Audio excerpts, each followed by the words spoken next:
Hello, everyone. So it's been a while. We have with us David Roberts of the Student Hub. David?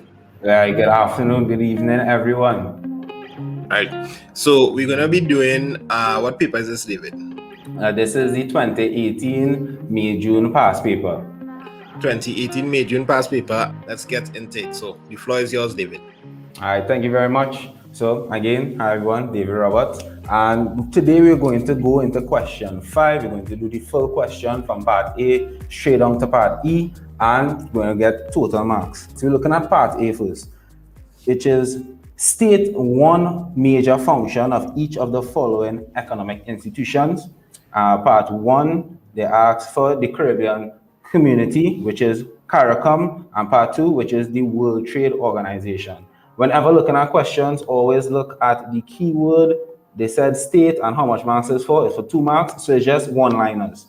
So for this answer, all we have to put for the Caribbean Community, what is their major function? It is to promote economic integration. And for the World Trade Organization, their major function is to oversee international trade. And within each of those, we would be getting kaplow. So that's part A. We're going on into part B, which is outline one way in which the government can alleviate each of the following economic problems.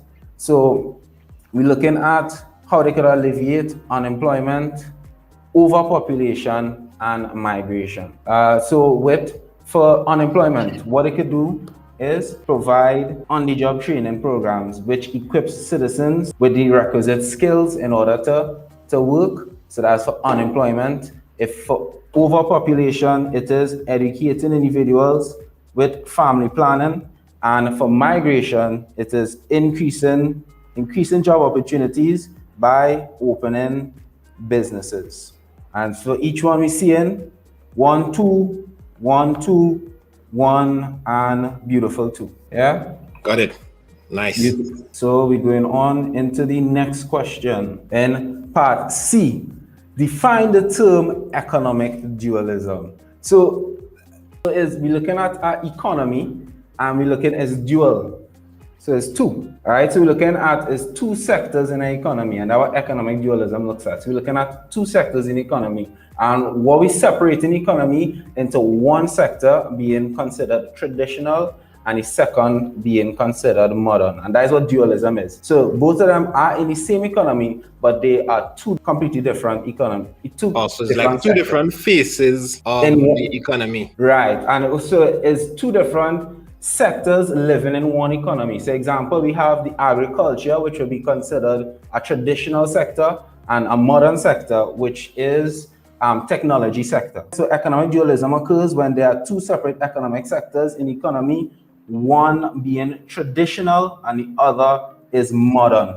And usually the examples they use is agriculture, which is traditional, and modern, which is technology. All right. So this is a repeated question? No, this is not a repeating question, but the second one, part D, is repeating. Foreign direct investments, they ask questions either what is foreign direct investments or benefits of foreign direct investment. So they're asking what are the benefits of money flowing into the country. So like in the Caribbean, we have money always flowing in from developed countries.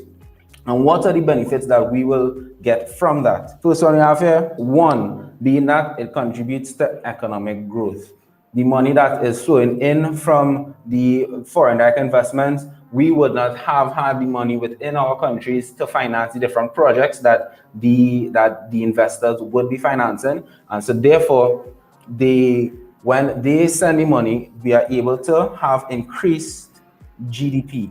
So they contribute to economic growth by increasing our GDP. And GDP is the output of the country. So when they bring money in, that means that more businesses are able to open, so more goods and services will be able to be distributed, which is more GDP in the host country. And part 2, which is the provision of finance like technology. When they send money, we are able to invest in technologies, and this will improve the productivity. As we have more technology moving from, that will be labor intensive inputs into making goods and services, and we're using capital intensive, which is the technologies. And so therefore, this is two benefits of obtaining foreign direct investments there. Nice. So we're going into the final part of question 5 now. So this is the long mark. This is the one that whenever you see this question here, just hold your head. Be like, ways, because they ask, explain 2 ways in which Caribbean governments can assist in the development of manufacturing sector of their country. And they asking this for only 6 marks. So what they're saying is that you need to get 3 marks per way. How are we going to do that?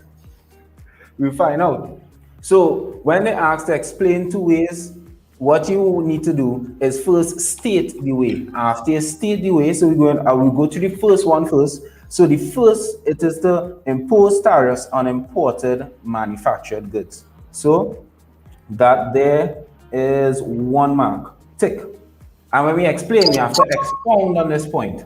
So in expounding, which is taxes are implemented to make imported goods more expensive relative to domestic manufactured goods. So this is the second point in which you get marks. Because what we're saying here is that when they impose tariffs, which is taxes on goods coming in, the goods coming in to the consumer is more expensive. And so therefore they'll go to the cheaper option, which is local manufactured goods. Got it.